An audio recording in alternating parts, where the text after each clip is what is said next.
Greetings and welcome to the Sunday service for the Unitarian Universalist Church of Pensacola. Our gathered congregation serves an area along the Florida Panhandle and the Alabama Gulf Coast. Today, however, you can join us from anywhere, and we are so happy to have you with us. I'm Reverend Alice Silty, and it is my distinct pleasure and honor to serve a congregation whose mission is to celebrate diversity, strive for justice, and inspire love. We begin our service this morning with the lighting of our chalice and music for centering. Our opening words for today are "Love is Our Greatest Purpose" by J.E. Abernathy Jr. We affirm that love is our greatest purpose. Accepting one another is the truest form of faithful living. The search for truth is our constant star. We pledge our hearts, minds, and hands to challenge justice with courage, to find hope in times of fear, and to live out our Unitarian Universalist values every day as a beloved community. Thus do we covenant with each other and with all that is sacred in life.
It's good to have this opportunity to reach out to you and to recognize our connections to one another.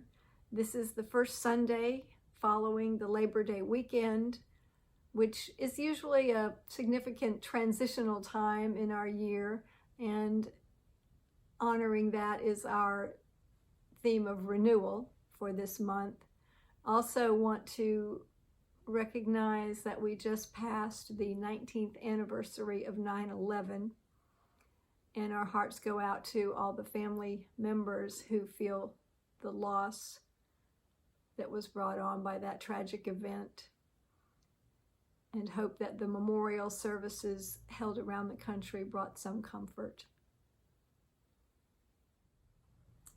Our opening words this morning come from Werner Herzog.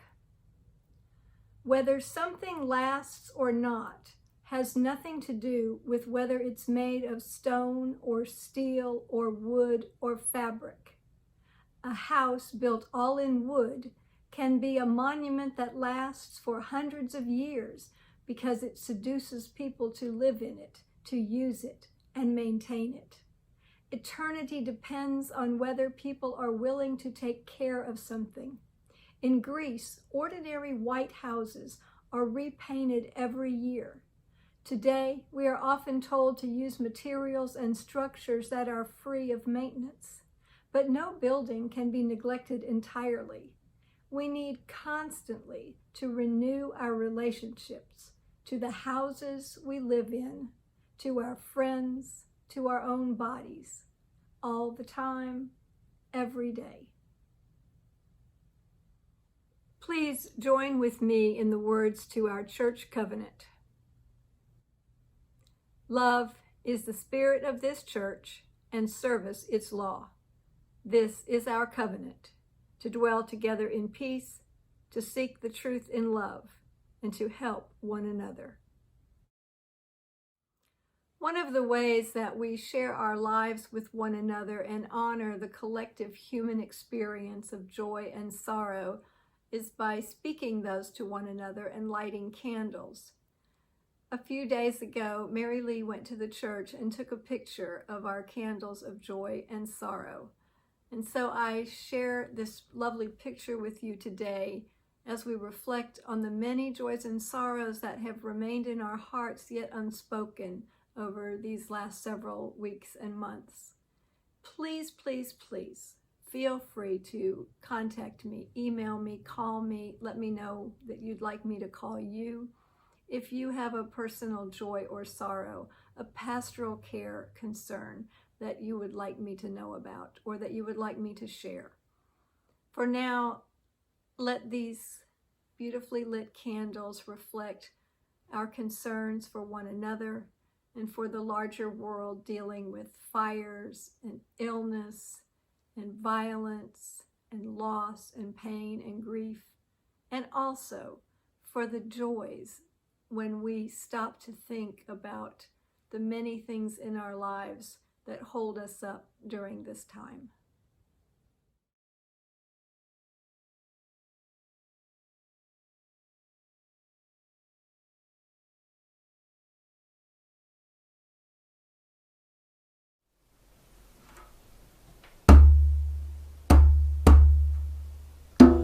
Return again, return again, return to the home of your soul. Join with us. Return again, return again, return to the home of your soul. Return to who you are. Return to who you are. Return to what you are. Return to where you are. Born and reborn again. Return to who you are. Return to what you are. Return to where you are. Born and reborn again. Return again, return again, return to the home of your soul. Return again, return again, return to the home of your soul. Return to who you are. Return to what you are. Return to where you are. Born and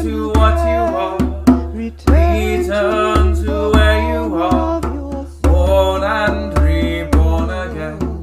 Return to who you are. Return to what you are. Return to where you are. Born and reborn again. Return again. Return again. Return to the home of your soul. Last time. Return again. Return again. Return to the home of your soul. Reborn again. So last week, Connie and Carlton reminded us that as Unitarian Universalists, we are a people of covenant, not of creed. We make promises to one another about how we will be together, not what we will believe. They took us through some of our history with covenant. And then a week or so before that, Dolly Berthelot spoke to us. And she related some of her ideas on our principles. She also let us know that it was learning about those principles that led her to join our church. We make covenants and promises with people in different relationships, in different circumstances. We have a few different covenants within the church depending on the groups that we're relating to. Marriage is one form of a covenant, and ideally, employment would be a covenant also. The Unitarian Universalist principles that we covenant to affirm and promote are what bind us together as autonomous congregations, an association of congregations. We are related and bound to one another by those principles we affirm and promote. Right now, I think those principles are more important than ever as we struggle with so much unrest and divisiveness that is absolutely permeating our society and our culture, and in some cases causing friction, even heartbreak among family members and friends. And it's not just out there, it's in here as well.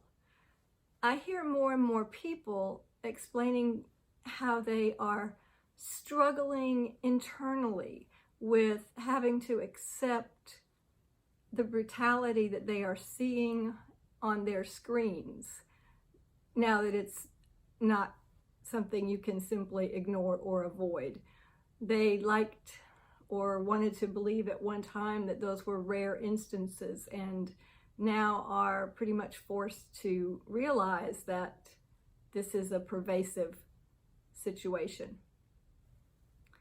Out of our commitment to compassion, we sometimes struggle with how to deal with the pain and the frustration and the destruction that is resulting from a lifetimes, decades, centuries of oppression and pain.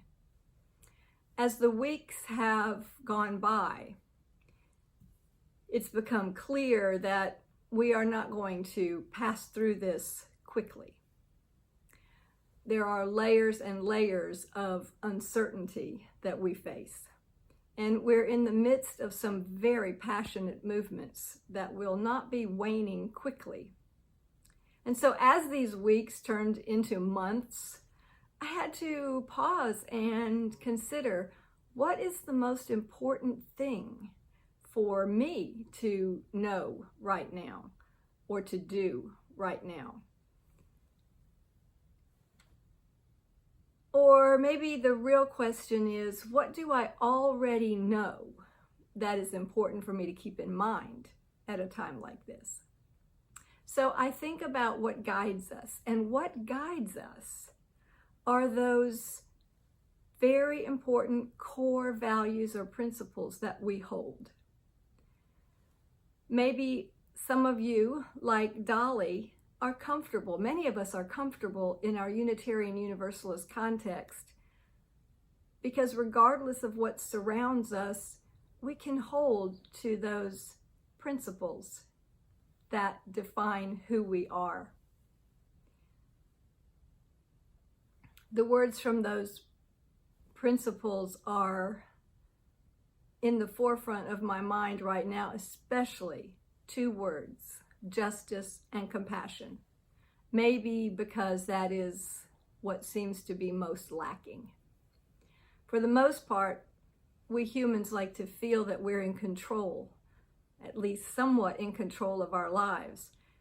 And a lot of us believe that knowledge and education help us be in control. Clearly, there are facts present in our current situation, the knowledge and acceptance of which would give us possibly a little more control, yet that seems elusive. We cannot control all the factors that affect our lives or our safety, and that can be kind of scary. Having the knowledge has always seemed important to me, and when faced with a new situation, I want to research and get all the best options.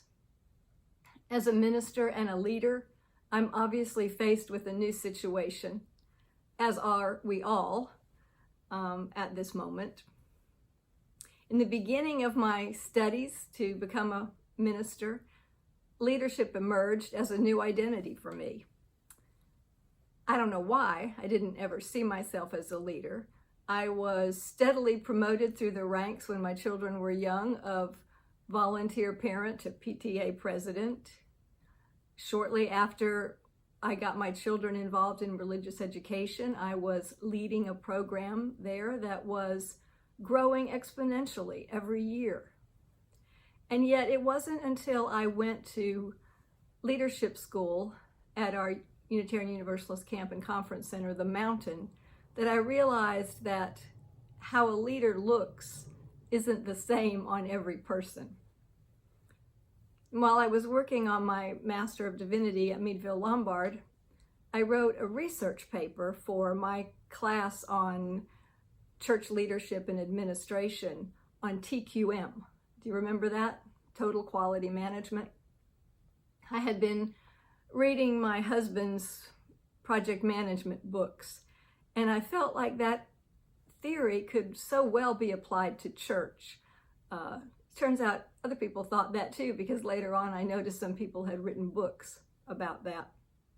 I felt that the approach of total quality honored the inherent worth and dignity of all the people. It talked about the quality circles and employees having input into the important tasks and policies of a company. Then later I was introduced to Margaret Wheatley through Leadership and the New Science, and I was all excited about the switch from Newtonian physics to quantum physics as a model for leadership and systems. Someone else that I really have enjoyed reading is Ronald Heifetz, who has helped us understand the difference between adaptive and technical challenges. And certainly we have a challenge now that we need to use adaptive measures. There are no tried and true techniques to get us through what we're in now. The types of leadership models I like are the ones that understand human beings and our psychology, the science of behavior, and honor the wisdom of a group. So this new situation, as I said, will require an adaptive approach, and I've been looking for the knowledge that's out there. And so now I'm leaning pretty heavily into the work of Susan Beaumont, who, after many, many years of working within corporate America, academia, and decades of work helping and consulting with congregations, she decided to step back a little bit and take a look at how her core beliefs, her faith, connected with her work. She had discovered that even though she was applying her knowledge in her work with congregations, and the congregations were very pleased with her work, the decline in mainline denominations was, in her words, overwhelming. Nothing she was doing seemed to be mitigating the loss. And while congregations with her leadership were focusing on strategic plans, staff team design, board development, and performance management issues, she was dismayed at the growing disconnect between the spiritual and the organizational lives of congregations. Frankly, she wrote, some of the work that I had done in corporate America felt more sacred than the work I was doing in churches.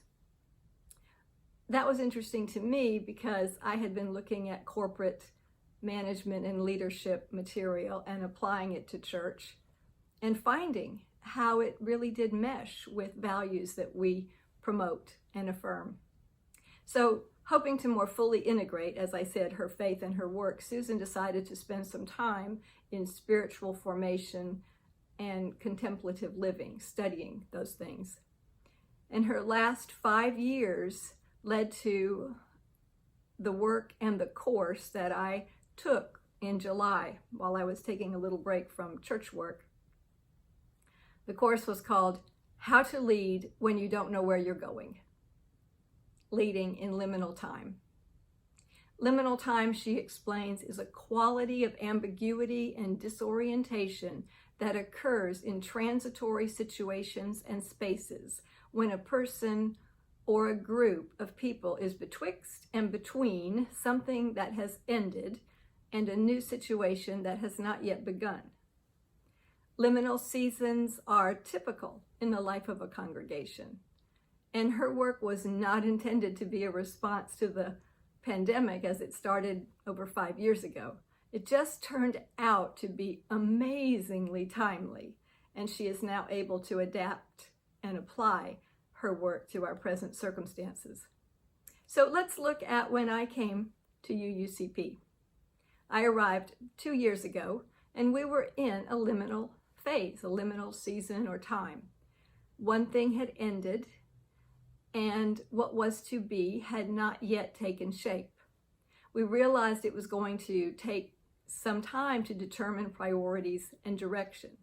We looked deeply into what we had and what we wanted to build and what we wanted to build on. We had important conversations. We found the tools that were helpful. And outside the walls of the church, the world was relatively stable.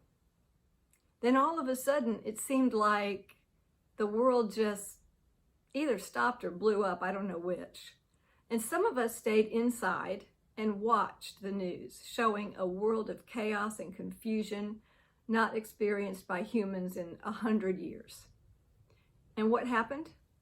The leaders of this church got together and reached into the deepest place of their knowing to answer the question, what is most important now? And the answer, connection. We had to try to find ways to reach out to each other, to offer something that reflected who we are and why we exist. Within a few days, we figured out that we at least needed to produce a Sunday service, a recording that we could make available through our website. A colleague told me it's about connection, not perfection. And that mantra gave me permission to experiment and make mistakes. It gave license to creativity. And then more things emerged, and we had ways to be in touch, even while physically and socially distanced. Now, not only are we facing a pandemic, as the weeks went on, we found ourselves submerged in turmoil over racial reconciliation, questions of climate change, political unrest, and any number of clashing values. So where do we go from here? To our deepest knowing, to our highest values, to our covenant to affirm and promote the principles that hold us together as Unitarian Universalists. Some of you have visited that place, I'm sure, over the last few months. Liminal time is a time of contemplation and discovery. There is no clear vision for the future at this point. As a congregation, we will want to look to the deep knowing of who we are as a church. What matters most to us? Who are we when we are at our best? What will not change about us? Who are we at our core? Or what or where is the home of our soul? Susan talks about leaders connecting their soul with the soul of the congregation. In other words, their highest values, their highest meanings to those things that are of highest value and highest meaning to the church. If we lead with connection, not perfection, if we think deeply about what is it about who we are and who the church is and needs to be, if we make room for imagination and experimentation, who knows what beauty and creativity might emerge. I look forward to continuing that work with you. May it be so. Be lords unto yourselves, be your confidence, hold to the truth within yourselves, as to the only Lamb. Our congregation is wholly self-supported and lives by the generosity of its friends and members. We wish to create here a community that is theologically diverse and welcoming to all who are in sympathy with our purposes and principles. It is our time of sharing with one another that brings us joy, and we invite you to be a part of that.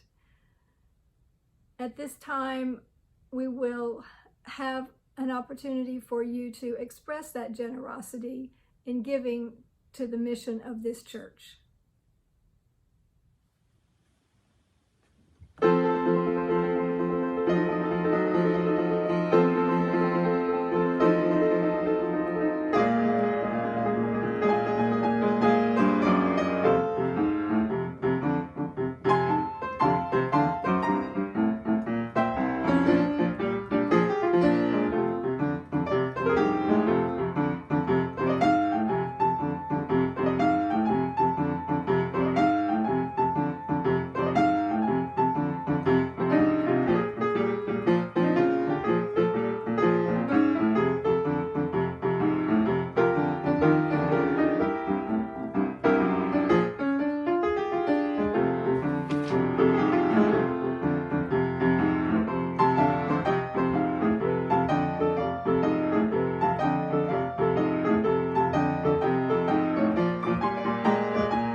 I want to share with you a reading from Malvina Reynolds.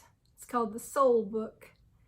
Malvina Reynolds, you may remember or know, is a Unitarian Universalist folk singer who wrote and sang the song Little Boxes on the Hillside, and many others. So she wrote this in 1967, but somehow it seems appropriate today. You have been directed to look inside yourself for the meaning of life, for your soul. You may find nothing there, because the soul is not inherent. The soul is something we accumulate in the course of living. Living means love. Living includes work and conflict.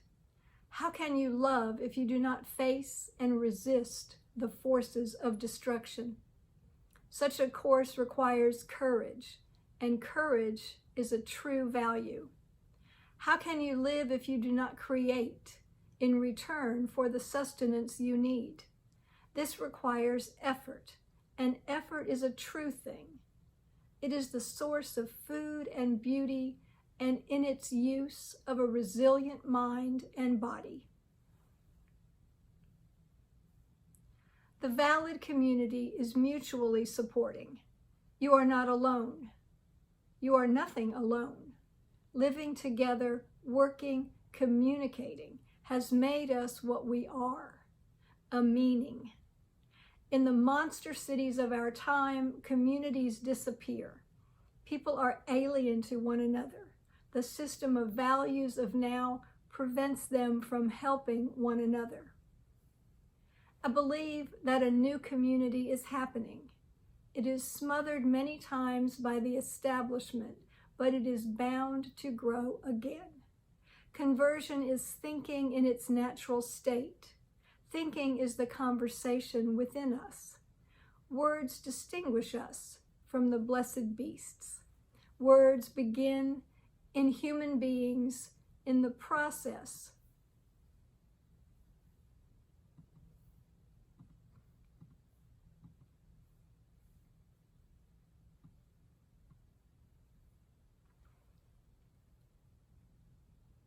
Words begin in human beings in the process of transforming gregariousness into cooperation.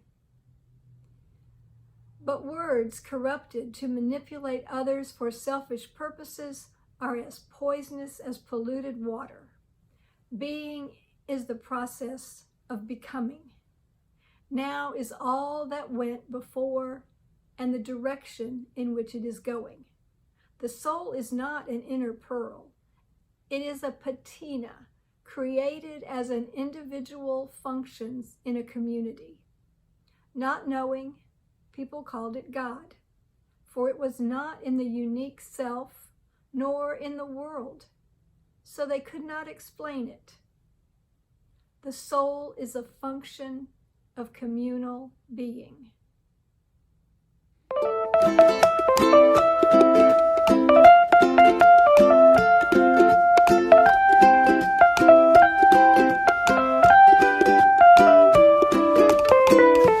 So like a ship lost out to sea, sliding far away from me. So like a ship that's run aground, grinding over sand, lost but also found. Please bring me back, please bring me back to myself. Please bring me back, please bring me back to myself.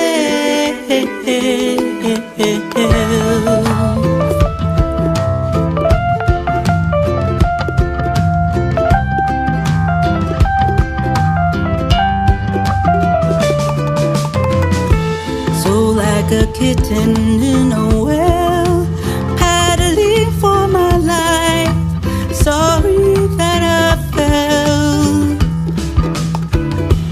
If I go still and at the end, pour it on my head, make me rise again.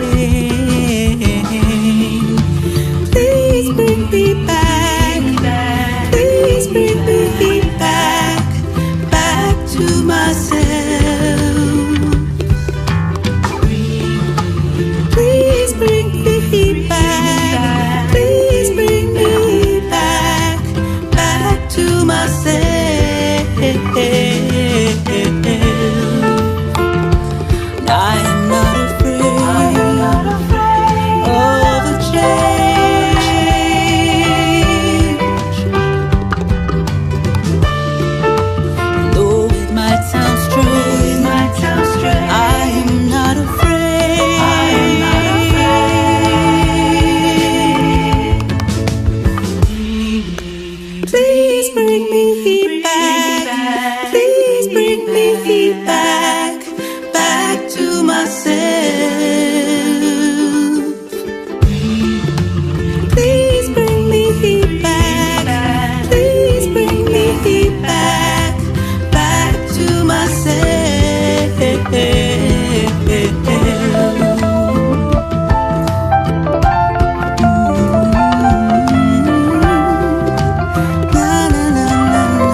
Our closing words for today are Love is Our Spirit by Eric Williams.